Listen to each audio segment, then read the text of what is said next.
قل هذه سبيلي أدعو إلى الله.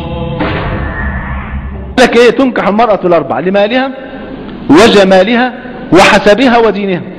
تعال النهارده اعمل استفتاء بين الشباب، تتجوز ليه؟ يعني مواصفات الزوجة اللي انت عايزها.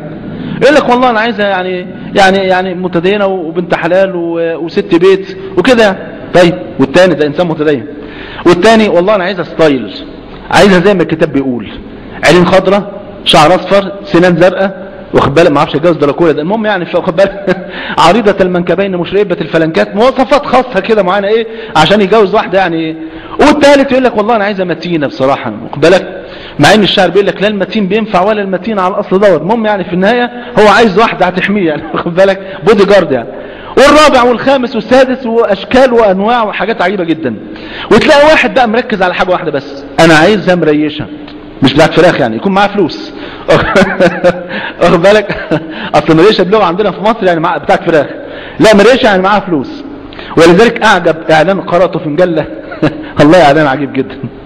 واحد عايز يتجوز فبعت اعلان في باب الزواج، بيقول يا جماعة في الاعلان، بالمزارع في 25 من عمري يرغب في الزواج من فتاة ريفية تمتلك جرارا زراعيا فالرجاء عند الموافقة ارسال صورة الجرار